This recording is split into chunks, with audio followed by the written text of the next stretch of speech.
नम नमस्कार। मोबाइल की घड़ी के अनुसार अभी रात्रि के 9:30 बजे हैं और यह समय होता है मेरा दैनिक काव्य पाठ का। मैं अपने सभी साथियों को नमस्कार करता हूं, उनका अभिनंदन करता हूं।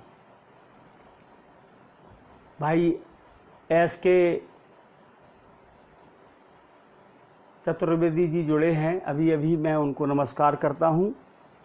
और आज के संजीव द्विवेदी जी ग्वालियर से, मैं उनका सम्मान करता हूं। श्री एस के चतुर्वेदी जी, इनको मैं नमस्कार करता हूं।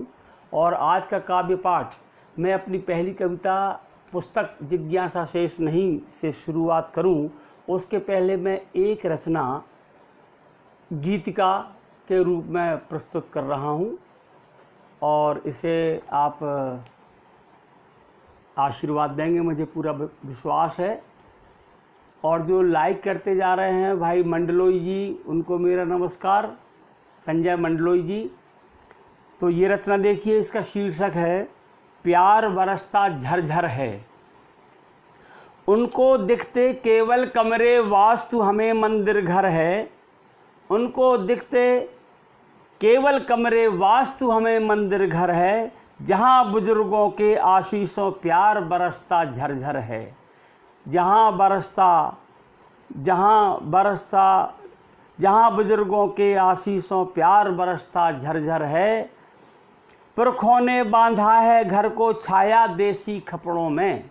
पुरखों ने बांधा है घर को छाया देसी कपड़ों की। तुलसी कोट बना आंगन में क्यारी कोर जहाँ पर है।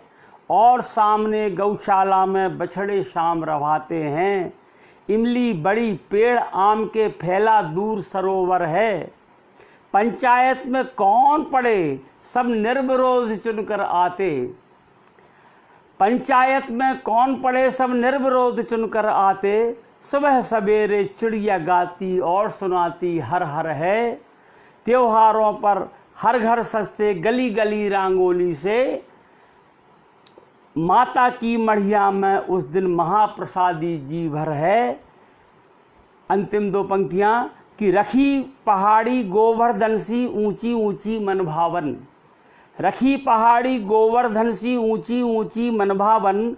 बीच गांव बालक दल बैठा जिसे निहारे गिरधर है। जिसे निहारे गिरधर है। और इस बीच हमारे परम आत्मी श्री मोहन नागर जी जुड़े, मैं उनको आभार व्यक्त करता हूं। भाई लूनावत जी, नवीन लूनावत जी, विनीत शुक्ला जी, पंडित राजेंद्र सहारिया जी, आप सभी के लिए मैं हृदय से आभार व्यक्त करता हूं। भाई संजय मंडलोई जी इंदौर से, मेरे परम मित्र भाई विनीत शुक्ला जी। और ये अब मैं मेरी पहली कविता पुस्तक, उससे अपनी कविताएं प्रस्तुत कर रहा हूं। संजीव द्विवेदी जी को मैं आभार व्यक्त करता हूं। पड़ोसी की बच्ची शीर्षक है, पड़ोसी की बच्ची। वर्षा की पहली रिमझिम में मेरी पड़ोसी की बच्ची तबीयत की परवाह किए बिना जी भर नहाई थी घर के खुले आंगन में। वर्षा की पहली रिमझिम में मेरे पड़ोसी की बच्ची तबीयत की परवाह किए बिना जी भर नहाई थी घर के खुले आंगन में। 4 माह के लिए जंगल भेज देने वाले गाय बैल उसी ने ढीले और विदा करने गांव के बाहर तक गई। अब बछड़ी पर पूरा ध्यान देती है वह। मेरे पड़ोसी की बच्ची दूर शहर में बसे भैया को लिखती है चिट्ठी।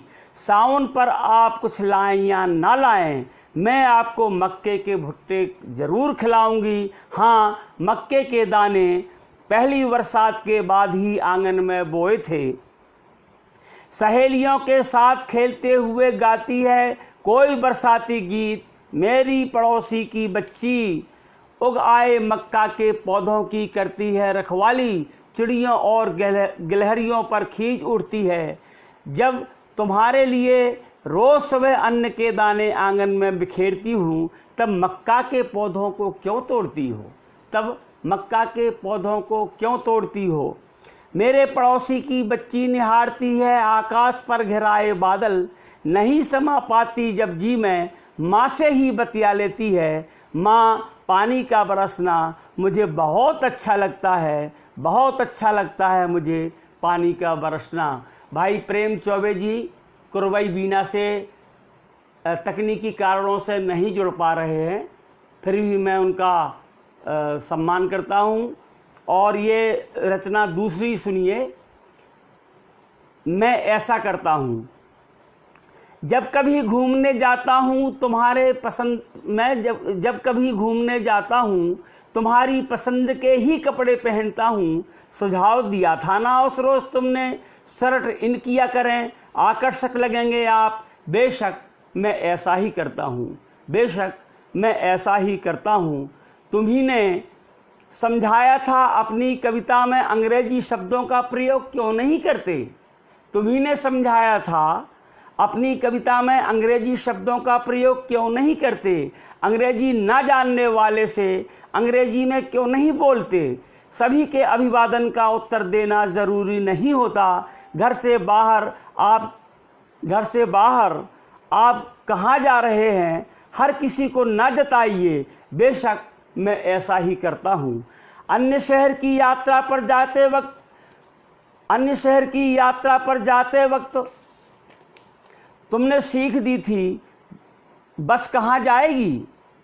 अन्य शहर की यात्रा पर जाते वक्त तुमने सीख दी थी बस कहाँ जाएगी। बस में बैठे यात्री से ना पूछिए बस में बोर्ड क्यों लगा रहता है। समय पर ना मिलने की आदत, व्यस्तता, आपाधापी, दौड़े पर दौड़े, इन्हें प्राथमिक ज़रूरतें बताया था तुमने। बेशक मैं ऐसा ही करता हूँ। अब तुम बताओ आने वाली पीढ़ियों को क्या होगी मेरी पहचान। मेरी पसंद कपड़े तो खूंटी पर टंगे हैं। आने वाली पीढ़ियों को क्या होगी मेरी पहचान। मेरी पसंद के कपड़े तो खूंटी पर टंगे हैं। दोपहरी में घने वृक्ष की छांव में बैठकर दुआ सलाम के बाद बीड़ी सुलगाकर सुख दुख की बातें कौन समझेगा। मन की भाषा को ताक में रख दी। चुपचाप यात्रा करने की स्थिति में शिनाख्त होना मुश्किल है। बस में लगा बोर्ड सही है यह कौन बताएगा। तुम्हारा दुख मेरा दुख है, तुम्हारा सुख मेरा सुख है और तुम्हारी पसंद मेरी पसंद है। ऐसा तुम्हें लगता होगा क्योंकि ऐसा मैं करता हूँ। बेशक मैं ऐसा करता हूँ। इस बीच भाई चौबे जी जुड़ गए हैं, प्रेम प्रकाश जी, मैं उन्हें नमस्कार करता हूँ। भाई दीपक श्रीवास्तव जी को मैं नमस्कार करता हूँ। और ये अगली रचना राकेश महेश कौरव जी को भी नमस्कार। शीर्षक है अंतिम निर्णय। विचित्र वेशभूषा की प्रतियोगिता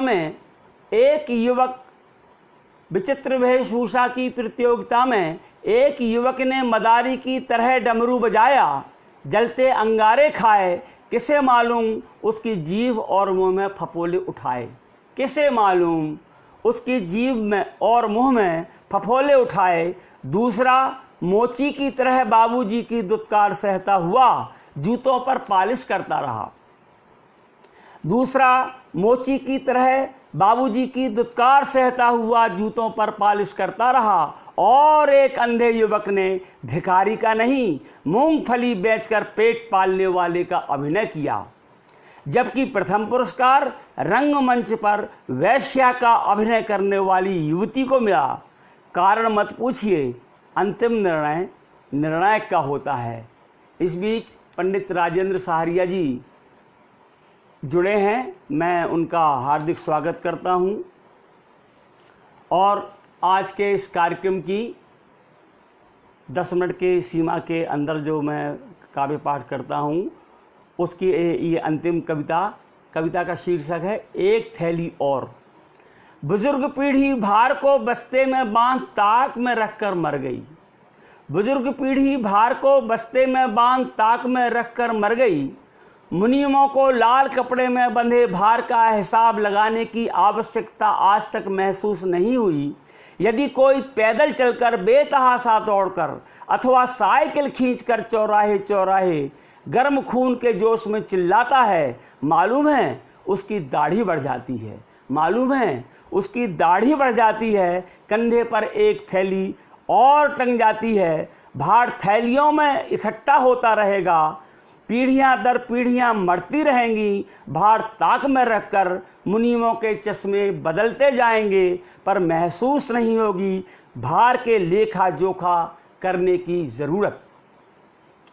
पर महसूस नहीं होगी भार के लेखा जोखा करने की ज़रूरत। भाई अभी तक मान लो मुनीम ही बारे न्यारे करते हैं, भाई अभी तक मान लो मुनीम ही बारे न्यारे करते हैं, मुल्क के मालिकों का क्या।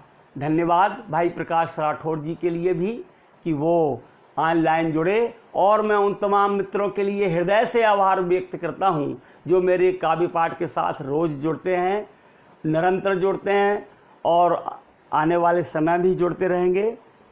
कल रात 9:30 बजे 10 मिनट के लिए हम पुनः अपनी कविताओं के साथ मिलेंगे। तब तक के लिए मेरा हार्दिक नमस्कार, धन्यवाद।